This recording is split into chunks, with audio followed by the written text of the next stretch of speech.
Jai Shri Mataji. Let us all bow down to Shri Mataji, raise our Mother Kundalini and put Bandhan.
Shri Ganesh Mantra.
Let us now listen to Shri Mataji's speech.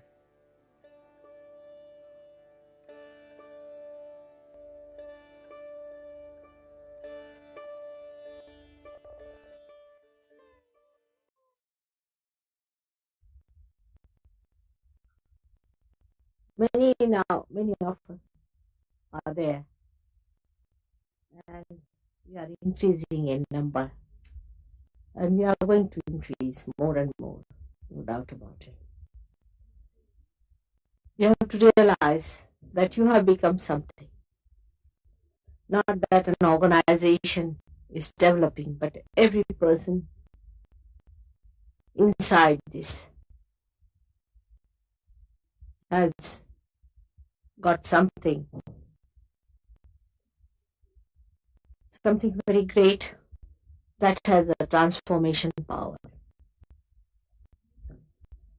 And hence, it is necessary for us to know that we have entered into the kingdom of God. And the laws of kingdom of God are very different from what we know. They operate in a different way. Unless and until you really understand the operation of these laws, you cannot grow properly. You have to grow. all of you have to grow. If you cannot grow in Sahaja Yoga, you'll be wasted. So it is very important that we should try to understand the divine laws, how they operate. And whatever we have been doing so far has been responsible for our non-growth. So we have to give up so many things which have been detrimental to our progress. A small thing like comfort and sharing. In Sahaja Yoga, I found people, they worry too much about comfort, even after realization. They want to find their own comforts. They want to have their own individualities, and they want to show that they are different. They are not the same as others are. If comfort becomes more important for some people, you can never grow in Sahaja Yoga. On the contrary, you may become a medium of all the negativity and will torture Sahaja Yoga by your lethargy. So try to understand that comfort actually is something that matter gives you. Comfort is the slavery of the matter. You have seen your mother. She can sleep anywhere. She can eat anything. She can live the way you all live.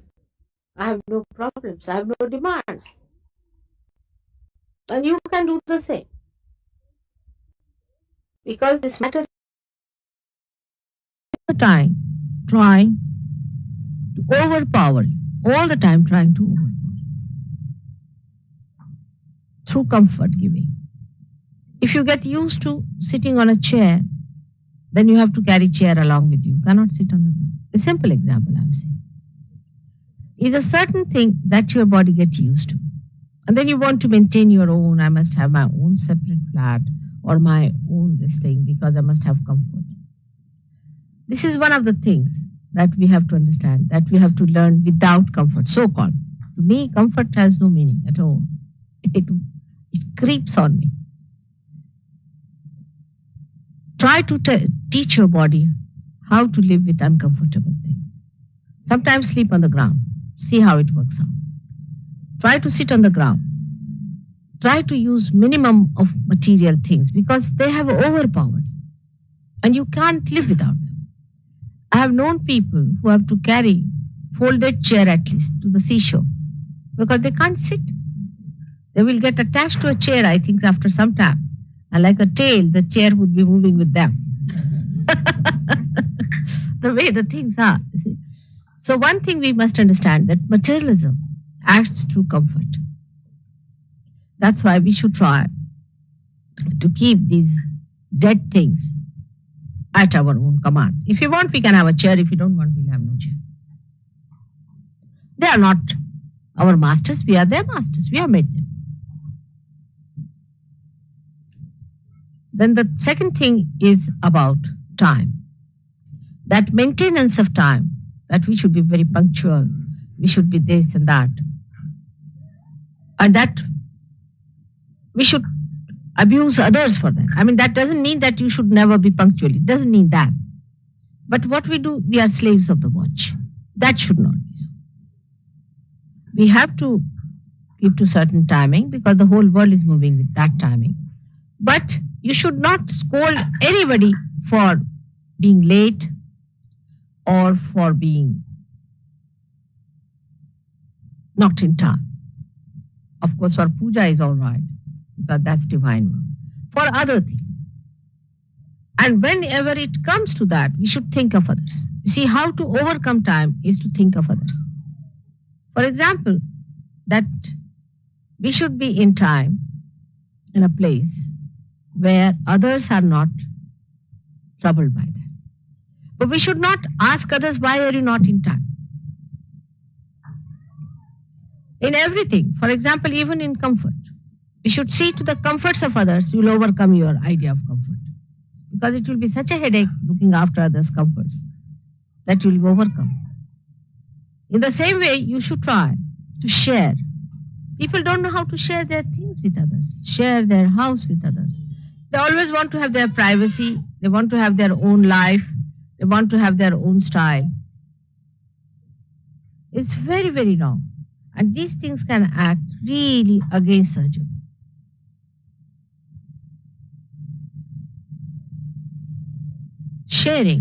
Sharing everything that you have. Try to share. All such people who try to preserve themselves are not going to, they have to get lost. Completely lost. Because what you are preserving is nothing but your ego, your material being, your material things. It doesn't mean that you break all your things that you have. It does not mean that. But you preserve it for others.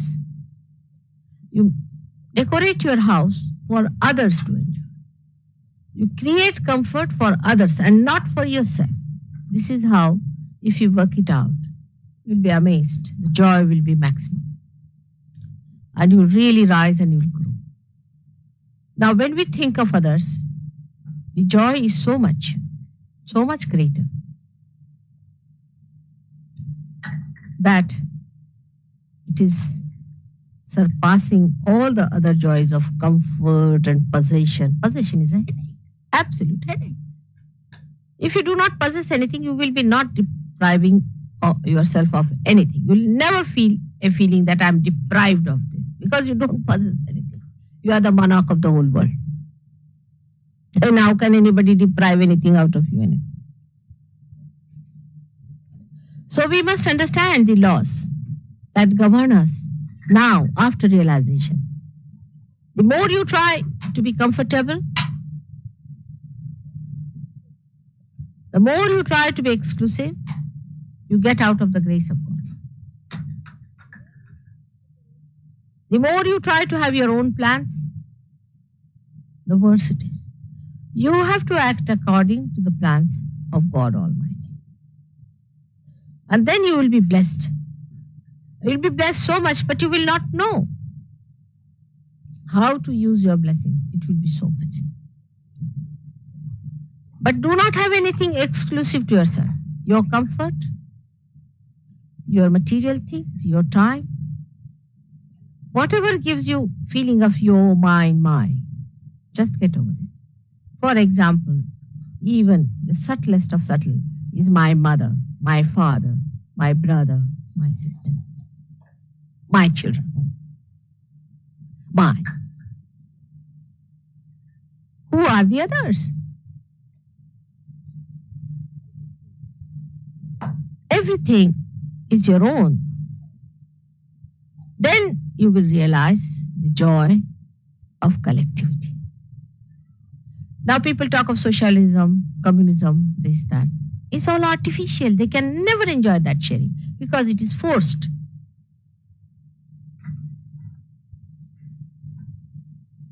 And these things can be of great joy to you if they are shared. The same things can be headaches. I'll give you a simple example. We had a lady from England. She married an Indian. And the Indian people in that area were very funny type, very narrow-minded. They wouldn't accept her and she was not given any love. She came back to London. She came back to Bombay first to see me. And naturally I was very nice to her and I didn't know what to give her. So I had a pearl necklace. Most of the things are in the bank, so I had only one pearl necklace left with me. So I said, all right, you have this one, just as a symbol of my love. Give it to her. Years passed, many years passed, you see. And after about 10 years or so, I met her in London. And she told me that she would like to come and see me. And she brought that necklace with her. She said that this has sustained me throughout, to believe that there is love. This necklace, I have so many of them in my house. When I could have some more also. But this has given sustenance to someone for years together to believe that there is somebody who loves you. When that necklace is so precious to her, To me, it was not so precious. It was a headache. The value of that is the subtle value of that material thing. It is beyond aesthetics. It is love, which is expressed through material thing. You know that whatever I touch vibrates. This love is only enjoyed if it is given. If I love my children only, if I love my grandchildren only, I would not be here. And gradually they also understand that the sharing is so important. So the laws of divine are such that they operate in a very blissful way on the people who obey them. Is one, as I said, of sharing, one of giving your comfort to another. You should be a comfortable person to another, not an uncomfortable person. You should not be a difficult person to others. Your tongue should be such that should give great solace to others. Your eyes should be such that should give a very great benediction to others. When you look at people, people should feel that here is my security. Not to enjoy others, but give enjoyment out of you is the way you should act. And then the laws of the divine work better.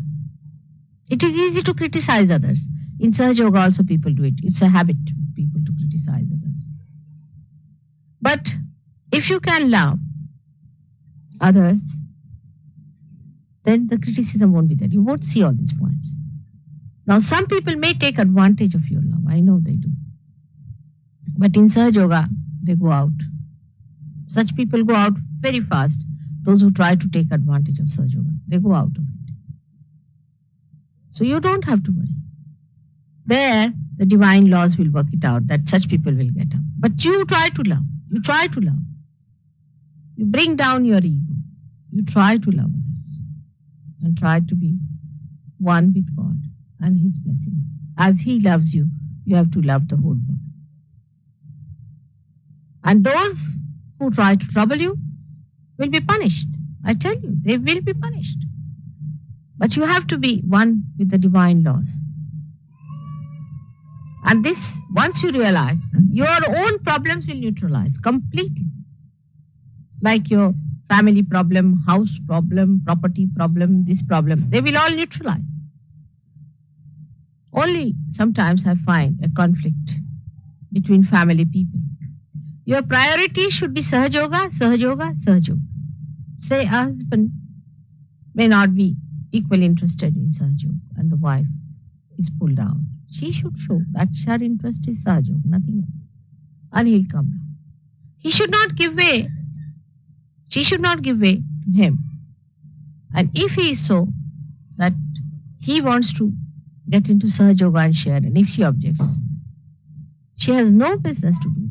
Under any divine law, she has no business to do that. If she tries that, husband need not listen to her at all. He should go full ahead because ultimately he is an important part of Sahaja Yoga. And he should not in any way make the importance less. So she should go ahead with what she wants. If he is a Sahaja Yogi, he should not bother about anything. His family will be blessed. Everybody will be blessed if he is there. So any excuses that takes you away from Sahaja Yoga are not helpful to the family because if the deities are angry, your family will be harmed. If, say, a woman is a Sahaja Yogini and her family people object to it, they will be harmed and she will be harmed as well. But if she is in Sahaja Yoga, all the family will be saved. So you are doing a greater service to your family by becoming a Sahaja Yogi and a true Sahaja Yogi and a dedicated and devoted Sahaja Yogi. But no individualistic efforts, no individualistic attitude is helpful to me or to Sahaja Yoga. It's very detrimental. Under any name, under any banner, under any excuse, try to find out ways and methods of becoming one with others. If you want to find out faults with others, there can be any. I mean, I should not be here. I can say that. But I should not be on this earth. I could have said that. But I see that spirit in you. And I see that beauty in you. I don't see other things. If I had not seen that spirit, I would not have worked like this.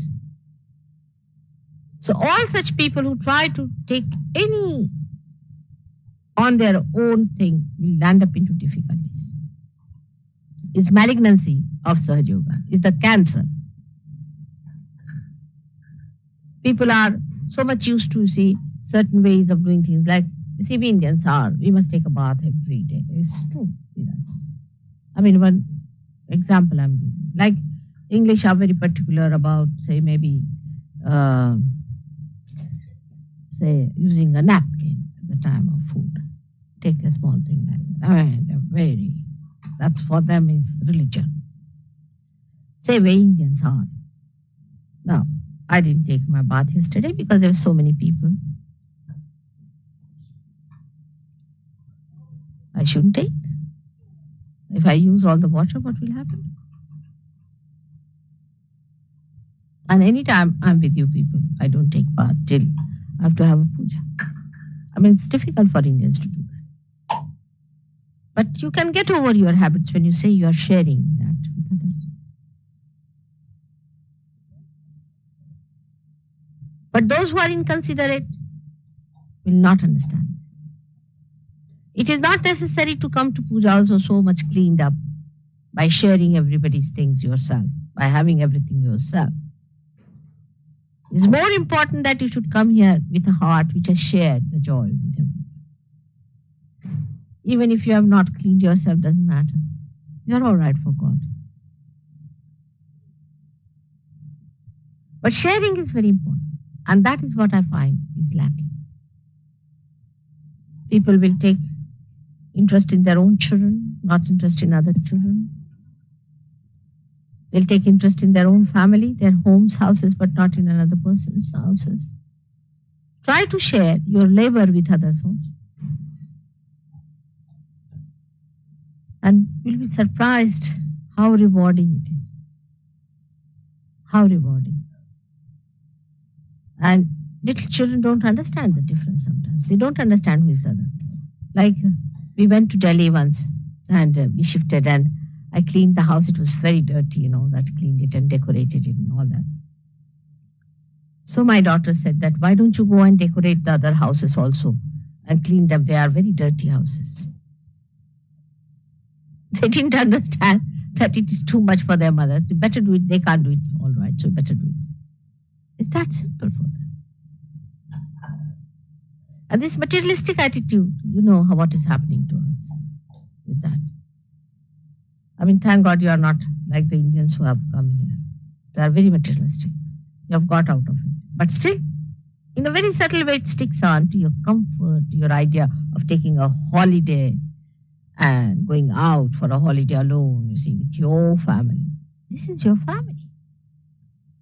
Your family is large. Your mother has so many children. What to do? She has so many sons and daughters. Everything is to be shared. You will never enjoy your holiday alone. You can only enjoy with Sahaja Yogis. This is what it is. Once you start enjoying that, you'll be amazed how beautiful it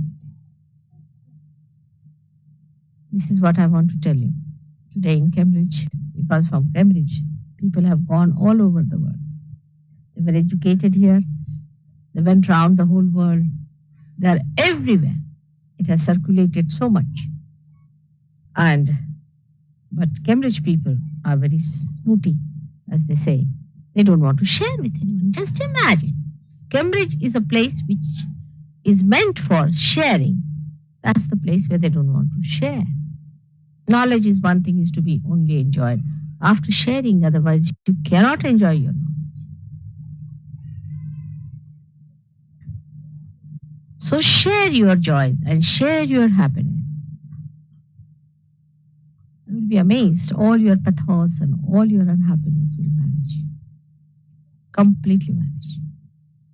These are all the old things of the past life. Forget it. You have to all forget that you belong to this community or that community. Just learn to share. The highest thing, the highest material thing that is created in this world, even above flowers and everything, are human beings. Just share them. Just enjoy them. They are the best thing God has produced. Just enjoy them. This is what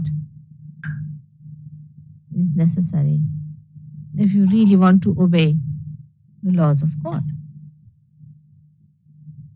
Today, I hope with this puja, your heart will enlarge and that you will learn to share with that big heart. Just try to share your things, share your time, share your comforts, share every moment of your life with others. Think of good things of other people. You'll enjoy them. If you start thinking of the thorns instead of the roses, will you enjoy roses? If you have to enjoy the roses, you have to forget the thorns and enjoy the roses. Those who are wise are like that. But stupid can take the thorns and just go on pricking themselves and saying that, oh, there are thorns. The sign of wisdom is to enjoy the beauty of roses. They are the most beautiful things. They are all roses. I see you all roses here. And I forget the thorns. And a day will come, they will not need even the thorns because they'll be so powerful. And there should be no groupism of any kind, of intellectuals coming together, non-intellectuals coming together, alcoholics on one side. In Sahaja Yoga also, we have caste system. Just imagine. Then some Indians are separate, then English are separate, then Cambridge people are separate. There should be no separation. We are all one. We are all born through our sastra. We are a different community, a different thing. We cannot form into groups, cannot form into cults, cannot form into any caste. We are all twice born people. We are the people who are born again. We are different. We have lost all that. Everything is lost, you see. They say there's no caste for a sannyasi, for an ascetic, means the one who is a realized soul. There's no caste. Don't belong to any caste. Forget your problems of your country, of your nation, of your so-called your people. Forget it. You are different. And try to pull them up to that, where they also become one with the whole. The whole world has to unite like this. Give up your small, small differences and angularities. May God bless you all.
Mahamantras.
Thank you, Shri Mataji, for this beautiful meditation.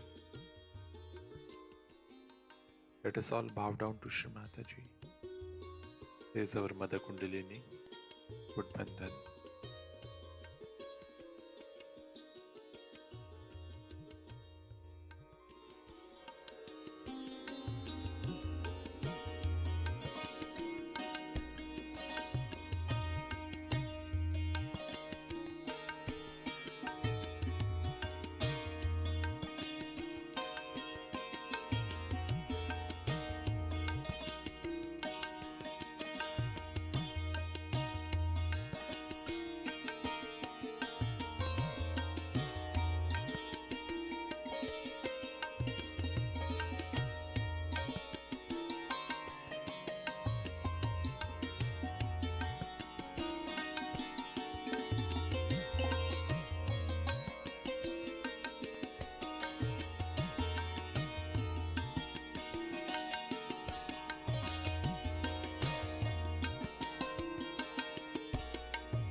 We will continue again tomorrow morning, same time.